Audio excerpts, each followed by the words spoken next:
Este programa llega a ustedes gracias a Venbox, seguro, fácil, rápido y económico. Impresa, donde le damos forma a tus ideas. Y a Conexión VE, el directorio comercial que conecta a la comunidad venezolana en el mundo. Y tú tampoco lo hagas. En un reciente estudio del Centro de Investigaciones Populares de Venezuela, así lo revela. En esta nueva oleada de ciudadanos escapando del país con su núcleo familiar, lo importante es salvar la vida. Si en la nación de destino la economía está paralizada o las condiciones son adversas, eso es absolutamente accesorio.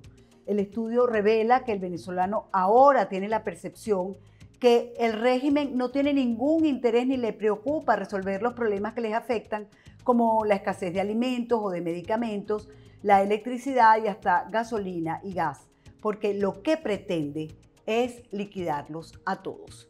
Así que ante la amenaza y a pesar de la pandemia, el venezolano se ha lanzado a los caminos y a pie, enfrentando todo tipo de peligros en la ruta, atravesando trochas y ríos, con tal de apartarse del asesino. Para hablar de este tema, No Callaré recibe a Alexander Campos, quien es filósofo y profesor de Sociología de la Universidad Central y de IESA, pero además es director del Centro de Investigaciones Populares en Venezuela. Antes de iniciar la conversación, unos mensajes interesantes. Anticipa tus envíos de Navidad con Venbox Pty, quienes se encargan de que llegue seguro y a tiempo a la puerta de tus familiares y amigos. Fácil, rápido y económico. Aprovecha su servicio casillero y haz tus compras online en las tiendas en Panamá o Miami. Ellos te las reciben y envían a 24 ciudades de Venezuela. Ingresa a la página web venboxpty.com para que conozcas nuestras próximas salidas marítimas. La última está pautada para el 17 de noviembre, recibiendo tu envío hasta el 11 de este mes. Mándale alegría a los tuyos en esta Navidad con envíos seguros puerta a puerta. Con Venbox Pty, Santa llega a tiempo, seguro, fácil, rápido y económico. Impresa es el lugar donde le damos forma a tus ideas, llenas de creatividad, color y calidad. Lo que necesites lo encontrarás en Impresa, bolsas y cajas hechas a la medida, pasando por impresión de menús, tarjetas de presentación hasta vinil y banners. Contamos con el servicio de corte de vinil y troquelado, así como de impresiones láser, fotocopiado e impresión en formato ancho y mucho más. Impresa, le damos forma a tus ideas. Si eres emprendedor, si tienes un negocio, te invito a que te unas a Conexión VE, el directorio comercial que conecta a la comunidad venezolana en el mundo entero. Allí puedes ofrecer o encontrar productos y servicios, como también conectarte con sus miembros para establecer relaciones comerciales. Entra a su página web www.conexionve.com o descarga su aplicación en Google Play o App Store y conéctate con otros venezolanos en el mundo. Esta red te ayudará a potenciar tu negocio, no importa lo grande o pequeño que seas. Entra a Conexión VE y crece con ellos. De nuevo, bienvenido a nuestro invitado de hoy, Alexander Campos. Es un placer de verdad tenerlo con nosotros para conversar de este tema tan doloroso, que es hablar de la migración venezolana, de este éxodo que ha llenado a todo el continente de compatriotas por todas partes. Hay quienes dicen, ¿dónde queda Venezuela? Y hay quienes dicen, bueno, está en Argentina, está en Chile, está en Nicaragua, está en Uruguay, está en Argentina, está en España, está en Miami. La verdad es que ahora Venezuela pareciera que se regó por todas partes. Yo quiero que primero nos hables un poquito de este estudio que acaban de finalizar, en el cual ustedes han de nuevo, manejan de nuevo cifras como de una nueva oleada de migrantes venezolanos que están saliendo despavoridos del país. Buenas tardes, Nito. Qué bueno volvernos a ver. Sí, señor. Mira, precisamente Rafael Cadenas acaban de entregar un premio y su presentación, ¿dónde queda Venezuela? Y empezó a señalar los distintos sitios donde él sabe que están los venezolanos en el mundo entero. Es verdad, Venezuela está regada, no solamente ya por toda América Latina, sino por el mundo entero. Lito, la verdad es que nosotros en el Centro de Investigaciones Populares nos hemos preocupado desde hace tiempo por el tema migratorio y por el tema en general de la movilidad humana del venezolano, porque pensamos que es un fenómeno social de tan alto impacto que hoy está de alguna manera definiendo nuestro hoy. Es decir, hoy no podemos hablar de Venezuela sin señalar lo que significa para la sociedad venezolana esta política que tiene derivaciones familiares, que tiene derivaciones poblacionales, que tiene derivaciones delincuenciales, que tiene derivaciones de distintos tipos. Es decir, yo creo que este es hoy uno de los temas más importantes de la realidad y que, digamos, está en un nuevo ciclo, en una nueva oleada que ha recibido distintos nombres, los han llamado Los caminantes de la miseria es uno de los nombres caminantes que de la se han dado. miseria, los caminantes de la pobreza. Yo, yo me niego a darle de verdad algún nombre de esto. Yo creo que sí es importante porque en medio de lo que significa una pandemia, en medio de lo que significa para todos los países de la región estar en medio de una cuarentena en el que casi no hay movilización, en el que la actividad económica se ha reducido al mínimo, en el que las condiciones sociales son tan difíciles. En esa situación, el venezolano se ve en la necesidad de volver a salir. Volver a salir. Alexander, pero yo quiero, ya va, para que nuestros seguidores entiendan lo que ha pasado, lo que está pasando. Es decir, hubo una primera oleada de venezolanos que salieron, digamos, en condiciones buenas, vamos a decirlo así, porque eran profesionales, etcétera. Y tenían posibilidades de salir. Hagamos esa historia. Hagamos esa historia, fíjate, Nito. Las cifras oficiales de ACNUR dicen que para marzo teníamos 5.318.000 venezolanos que habían emigrado del país. Proyección que para final de 2020 el mismo ACNUR daba era de 7 millones de venezolanos. La proyección para finales de este año. Era la que estaba dando a finales del 2019 sin que se hubiese metido la pandemia. Esa era más o menos el 25% de la población total del país. Se mete la pandemia, se mete la situación de cuarentena y la movilidad del venezolano se paraliza porque no están dadas las condiciones. Entonces, ¿qué sucede? Sucede que no sale, pero empieza a darse un fenómeno importantísimo, que es el fenómeno del retorno de los venezolanos de los distintos países donde estaba hacia su hogar, hacia su patria, hacia su país. Eso en números, ¿en cuánto? Más o menos en números. ¿Cuántos venezolanos calculan ustedes retornaron?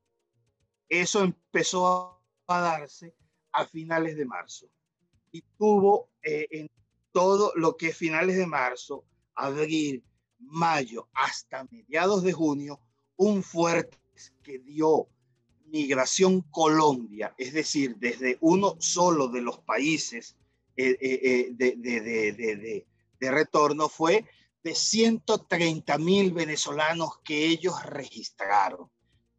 Sin embargo, allí Migración Colombia no metía la cantidad inmensa de venezolanos que por no tener que pasar por los refugios, por los pasis, se metía por las trochas. Y ahí en esa cifra no están ni siquiera los venezolanos que entraron por el Por Caribe, Brasil, por el Caribe. por el Caribe, que entraron por Trinidad, por Guiria, por toda esa zona. Ahí no lo metemos. Nosotros proyectamos por los distintos puntos de observación que tenemos en las distintas fronteras del país, proyectamos que retornaron al país alrededor de unos 300.000 venezolanos, porque no pudieron movilizarse. Nosotros calculamos que si eso hubiese sido posible, que si el venezolano hubiese tenido posibilidades de moverse, quizás hubiésemos llegado a 500.000, 550.000 venezolanos retornados. Ojo, ¿Y ahora eso se detiene, eso se detuvo entre entre la segunda mitad de junio y principios de julio. ¿Por qué se detuvo? Se detuvo fundamentalmente por las condiciones en las que estaba el país y porque las cuarentenas en los distintos países fueron relajándose. Entonces el venezolano que quería regresar al país dijo, yo creo que tengo chance de quedarme. Sin embargo, ahora los venezolanos que se habían quedado en Venezuela y que no podían hasta la fecha, están moviéndose. Nosotros tenemos cifras oficiales de Migración Colombia, que la dio el sábado pasado, en 300 venezolanos diarios. 300 venezolanos diarios que salen por las troncheras, por las trochas, perdón. Que salen por las trochas. Pero sí, porque los centros fronterizos están cerrados. Porque los centros fronterizos están cerrados y ellos, evidentemente, por allí son pocos los que pueden transitar. Pero déjenme decirle, allí no estamos, Migración Colombia monitorea muy pocas de las trochas que existen. Se calcula que hay entre 490.000 y 500.000 trochas. No, entre 450 y 500 trochas. Perdón, es verdad, entre 450 y 500 trochas. Solo en la frontera colombo-venezolana. Y ellos monitorean apenas unos 50, porque bueno, al fin y al cabo son puntos ilegales, ese tipo de cosas. Exacto. Entonces, si proyectamos esa cifra al número total de trochas, poniendo más de 3.000 venezolanos al día, solo por la frontera colombiana. De nuevo, no estamos hablando de Bolivia. Voy a repetir esa cifra, Alexander, porque, y quiero comentarle a los amigos seguidores, que tú estás en Caracas y que el internet en Caracas es sumamente débil y a veces se para la imagen. Y entonces quiero volver a repetirle a la gente que si por 50 trochas está saliendo aproximadamente 300 personas diarias, si lo proyectamos a 500, ¿eso nos da cuánto? Más o menos unas 3.000 personas al día. Diarias, venezolanos que están saliendo. Ojo. Solo por las trochas colombo-venezolanas. Solo por las trochas colombo-venezolanas, que es verdad, hay que decirlo, por allí es por donde sale la mayor cantidad de venezolanos. Es verdad. Ojo, ¿quiénes son esos venezolanos? ¿Qué características tienen? ¿Cuáles son sus condiciones? Lo que hemos podido registrar en frontera y en carretera, con entrevistas a ellos, es que primero, están saliendo por el punto más cercano, si son de Oriente. O sea, por el punto más cercano de donde viven. De donde viven, por su lugar. Su vivienda. Por donde habitan, de donde habitan, exactamente. Es decir, si están en Sucre, si están en Anzoátegui, si están en Bolívar, salen o a Trinidad o a Brasil. Si están en Falcón, si están en en el norte costero, salen Hacia Trinidad. salen hacia el Caribe. Si están en el occidente del país y el centro del país, Valencia, Carabobo, salen hacia Colombia. Exacto. Y lo Eso es hacen, y lo hacen a pie. eso. ¿Cómo se trasladan? ¿Cómo se movilizan? Fundamentalmente caminando, porque no hay otras posibilidades. O lo hacen en mula para decir lo que nosotros expresamos en cola, pues es decir, 10 kilómetros, 20 kilómetros, agarran cola, ellos se van, se suben a un camión. Bueno, Alex, y el que puede, porque acuérdate que un país que no tiene gasolina, tampoco es que hay esa misma afluencia que existía antes en las carreteras y los caminos de Venezuela. Exactamente. Después viajan Nitu por primera vez desde que se está dando esta oleada. La migración es tendencialmente familiar. Cactas que se están yendo núcleos familiares enteros, madres con sus hijas, madres, padres con sus hijos, pero están migrando en familia. Lo que nos Cosa que, indica, lo cosa que que nos, no pasaba antes. cosa que no pasaba antes porque eh, eh, eh, lo que porque la verdad es que el venezolano de la tercera ola, es decir, de la tercera ola de retorno, normación de permanencia. Fue a ver, fue a tantear, fue a buscar unos cobritos para traerlo, pero no, y dejaba a su gente aquí y le No, mandaba las no, remesas. pensaba, no pensaba realmente en migrar de verdad. O sea, no era lo que tenía en su cabeza. Su proyecto no era quedarse, su proyecto en general era ver cómo me iba. Ojo, si le iba bien, se quedaba, evidentemente, pero la disposición inicial no era de quedarse. Ahora, evidentemente mandaban remesas de todo tipo, dinero, medicinas, comida en muchos casos, con el que viajaba, ese tipo de cosas. Eso significa que era una migración este, a, a, veces de pareja, pero no era el núcleo familiar completo. Claro. Lo que, Ahora lo me que dice, ahora son familias completas, es decir, para quedarse donde vayan. eso significa que hay una disposición de quedarse, que la vocación es de permanencia. Es decir, que Alexis, esa gente está dispuesta a quedarse allá. ajá. Esa gente está dispuesta allá a quedarse. Después, gente del interior del país. Hemos monitoreado que viaja gente de muchos pueblos con población mediana y pequeña. Digamos, sale gente de las zonas rurales del país, digamos eso. De las zonas rurales del país, de las zonas campesinas del país. Okay. Eh, eh, ¿Y de qué estrato social, Alexis? del, de los sectores más pobres, C y D. Qué barbaridad. Muy importante decirlo, con una vulnerabilidad acumulada muy grande. Es decir, son gente que ha pasado meses sin poder trabajar, sin poder producir y se lanza realmente A la, a la a calle. carretera sin nada, sin nada. Usted los ve, analiza la estética, van en cholas los niños, muchos de los adultos, los pies destrozados, totalmente destrozados, en las mujeres y los niños.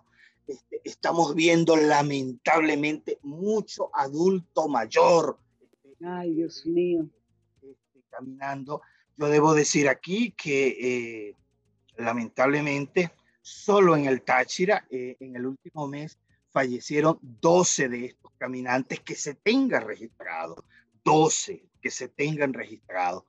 ¿Y murieron de qué? ¿De cansancio, inanición? Por eso te digo, algunos de hambre, algunos viejitos ojo, Nito, lo que te estoy diciendo, te lo estoy diciendo por relatos de la gente que los ha visto, porque no hay quien les haga una autopsia, no hay quienes los entierren. Ayer estábamos trabajando el relato de una persona que tiene un cementerio improvisado, porque los recoge y del camino y los está enterrando porque lo llaman, los recogen en Pero las dime una trochas. cosa, Alexis, cuéntame una cosa, Alexander, perdón, cuéntame. Esto, ¿por qué huyen? O sea, bueno, por la mala, porque no hay luz, porque no hay agua, porque no hay trabajo. ¿Por qué huyen de esa manera? Ok, la expresión es importante, es decir, porque huyen. Yo creo que esa es digamos, la calificación a esta movilidad, huida. No hay otra calificación, están huyendo. No lo digo primero en importancia, pero están huyendo de un conjunto de situaciones en el que no hay salida de ningún tipo. Es decir, el complejo de la vida del venezolano, es decir, la compleja estructura deteriorada, dañada, crítica de la vida del venezolano, no le da respiro, no hay ningún espacio. Cuando no es el agua, que no hay, es el gas que no comida, no tienes la electricidad. Cuando no tienes la electricidad, tienes la inseguridad de las bandas delincuenciales. Cuando no es las bandas delincuenciales, son los grupos paramilitares o el mismo FAES que se mete a tu comunidad. Cuando no es eso, es que mi hijo se graduó y no tiene dónde estudiar la universidad. ¿Para qué se queda aquí? ¿Para qué nos vamos a quedar? Es decir, es un complejo de situaciones en el que el presente y el futuro no tienen ninguna razón de ser. Es decir, ¿para qué me quedo aquí si estoy en tan mala situación y el futuro lo veo igual? Porque yo puedo Es tener... decir, ¿para qué me quedo aquí si me voy a morir o de hambre o de COVID o me van a asesinar? Dito, y eso es, eso último que tú dices es algo importante. Es decir, con los relatos que le tomamos a los movilizados, nos estamos dando cuenta que hay un paso bien importante en la percepción del venezolano.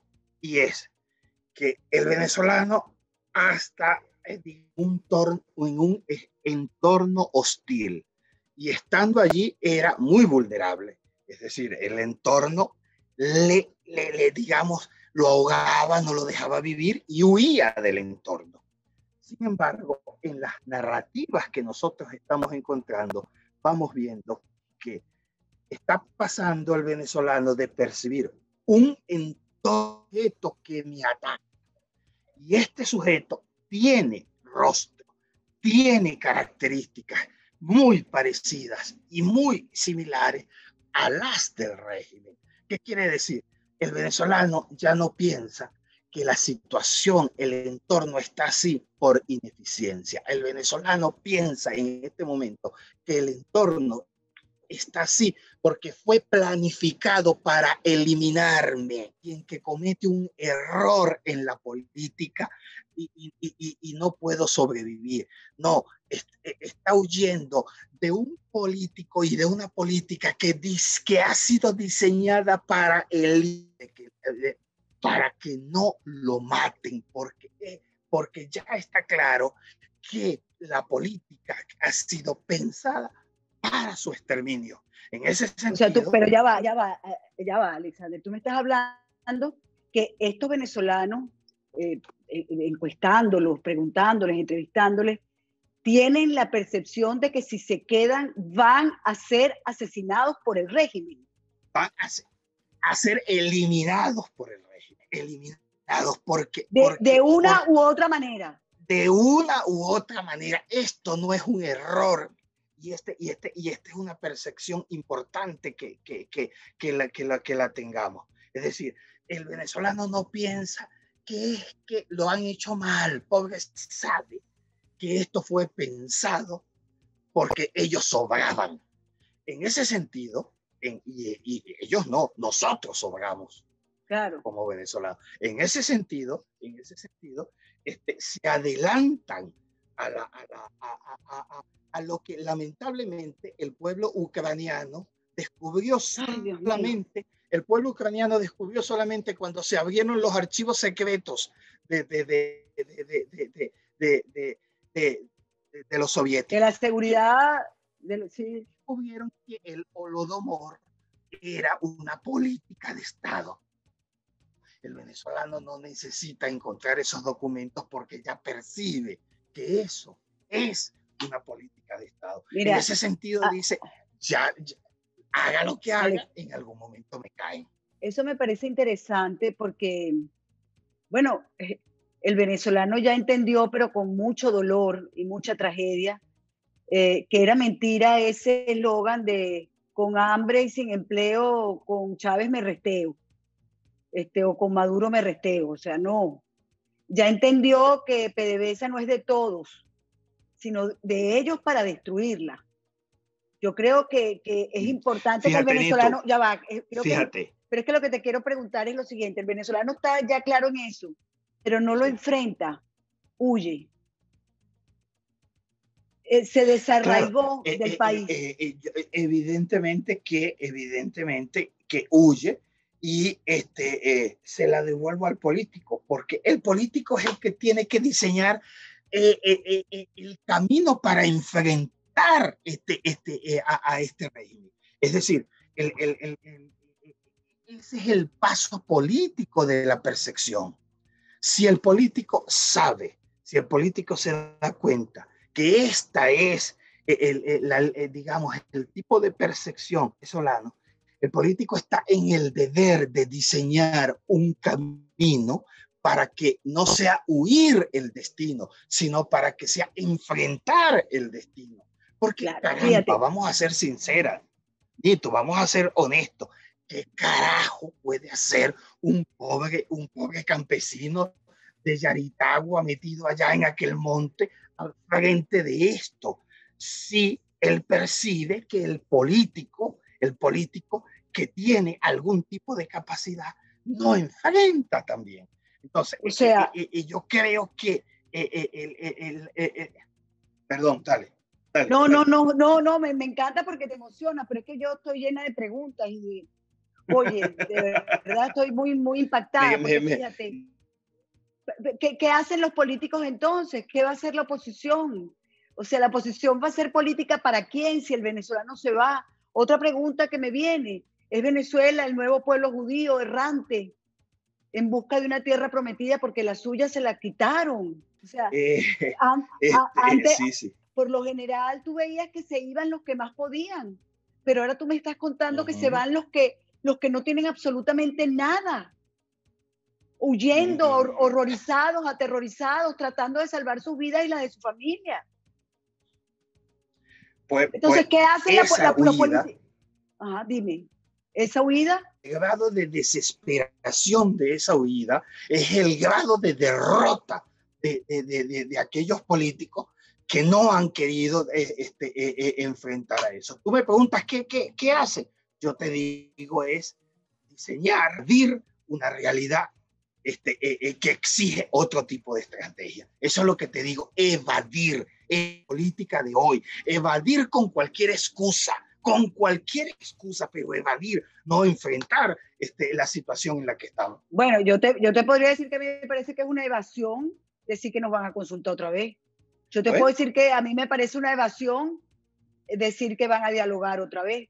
A mí me parece que es todo eso que hacen me parece que es una evasión. ¿Y cómo crees tú que lo lee la gente cuando en vez de esperar la consulta, Se va. huye, huye. Ah, es decir, ¿cómo crees tú que lo lee? Es decir, Ahora, para mí la lectura de la gente es clara, es decir, la gente no ve salida política, no ve, lamentablemente no ve, y yo no puedo, lamentablemente, edulcorarle la píldora aquí diciéndole a la gente, manténganse, tengan fe, vayamos adelante, porque sería un mentiroso. Yo lo que les puedo decir, ustedes tienen la lectura correcta. Yo no sé si el hecho de lo que sí les puedo decir, están en su derecho de salvar la vida. Están donde no puedo decirle a esta gente que se está muriendo de hambre, que no tiene nada que darle a sus hijos, que se espere a una bendita consulta. No puedo decirle, usted está en su derecho de responder de esa manera. Y es un hecho político el irse, es un hecho político que no lo lean de esa manera, es otra cosa. Y es un hecho político no solamente para Venezuela, sino que es un hecho político para aquellos que, por ejemplo, como los colombianos, reciben a nuestros hermanos allá como digamos, unos instrumentos para hacerle ver aquello de que la izquierda fracasa. No, la izquierda, esa enseñanza no va a ir por ahí si no la enfrentan, si no la confrontan. Los venezolanos muertos de hambre en Bogotá no le van a enseñar más que demostrado en todos los estudios hechos. El modelaje político no entra por allí. pero bueno, Alexander, imagínate tú, nosotros vimos tantas veces lo del pueblo cubano, ¿y qué decíamos? Nosotros no somos Cuba. Claro. Y nos pasó, los colombianos pueden decir, nosotros no somos Venezuela, pero lo tienen adentro, lo tienen adentro. Es más, a mí me da mucha angustia, porque los Estados Unidos, por supuesto que ni pensarlo, pero tienen el marxismo infiltrado. España, Italia. España decía, ya nosotros lo superamos, tuvimos una guerra y lo experimentamos. Hoy, Nitu, te cuento, hoy acaba de introducir que el castellano no sea la lengua oficial del pueblo español. Sí. Por el idioma y por el idioma también entra la dominación. Bueno, lo que pasa es que esto es una guerra cultural, ¿entiendes? Esto es una guerra cultural que tú de eso sabes más que yo, tú eres un estudioso del asunto. Y aquí lo que pretende la izquierda internacional es cambiarnos el chip de lo que somos, de nuestras creencias, de nuestros valores, de nuestros principios, de nuestra historia. Y quieren más bien que nos avergoncemos de ella. Así es, así es. Y hasta que no entendamos que yo no sé en qué va a terminar la batalla.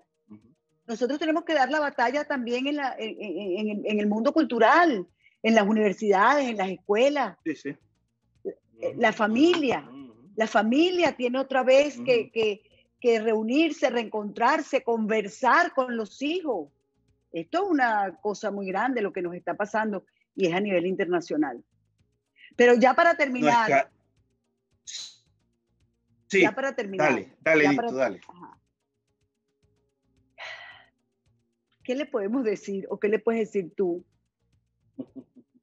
a una oposición en la que ya muchos ni siquiera tampoco creen? ¿Qué hacemos?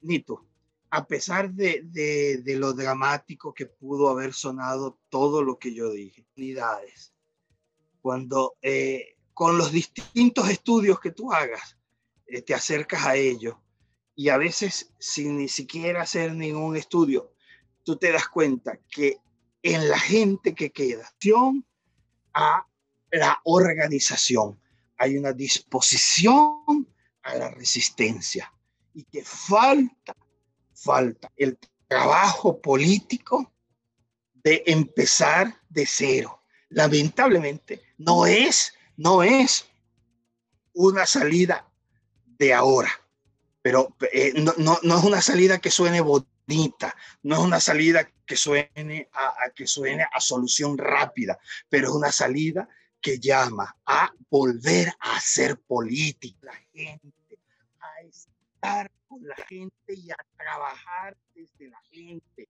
y a creer en ella y a hacer política desde la base, a dejar de creer que la política se hace en las redes. La política no se hace en las redes, esa es una pequeñísima fase de la política. La política hoy, y más en el hoy venezolano, en el que más del 80% ni siquiera tiene un equipo celular bueno, la política hoy se hace junto a la gente, y sí es posible porque están ávidos de ella, necesitados de ella. Ojo, que tú no se las des, que tú no creas, eso es otra cosa. Estoy Me hablando encanta político, no a ti, claro. Yo sé, me encanta escucharte porque sé que lo haces con una gran angustia. No te gusta decir estas cosas, Claro, no, claro. no endulzas lo que quieres transmitir, pero además me encanta porque sé que lo haces basado en datos. Y eso es una de las cosas más importantes. Ojalá, y Alexander, los políticos venezolanos te escuchen y de verdad comiencen otra vez a hacer política con P mayúscula, acercarse a la gente y que la gente sienta que hay alguien que sí se ocupa de ellos. Yo creo que cuando uno Así es. dice, alguien se está ocupando de mí, me voy a quedar porque ese alguien vale la pena. Yo creo que ya ahí se comienza a ganar la pelea. Así es, así es. Bueno, muchas gracias. Dos minuticos si quieres decirle algo al resto de los venezolanos. Se acercan, digamos, de verdad, creo yo, a lo mejor momentos muy, digamos, que parecen muy oscuros. A lo mejor nos puede parecer que los derroteros de la política internacional no están de nuestro lado, que los últimos resultados en la política internacional no están de nuestro lado. Es verdad, pero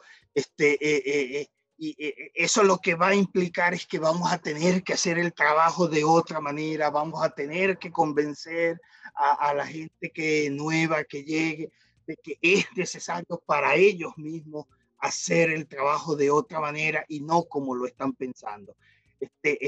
Yo entiendo que de movilidad se va a acentuar, pero yo creo que es el momento en el cual las redes vecinales, la solidaridad con el que está al lado es más necesaria que nunca. Y partir de esas redes para construir es un paso muy necesario. Si no conseguimos políticos de los que están hoy ahí, tendremos que sacarlo debajo de las piedras, pero nuestros hijos valen la pena, nuestro país vale la pena, nuestra familia vale la pena, nuestra historia vale la pena. Si ellos no quieren, estamos nosotros para hacerlo y lo haremos, seguramente que lo haremos. Estoy segura que sí será. Alexander, de verdad, 1.000.000 de gracias por tus palabras, por esta entrevista. Y con ustedes, amigos, sencillamente, hasta un próximo No Callaré. Si te gustó este contenido, suscríbete a nuestro canal y activa las notificaciones.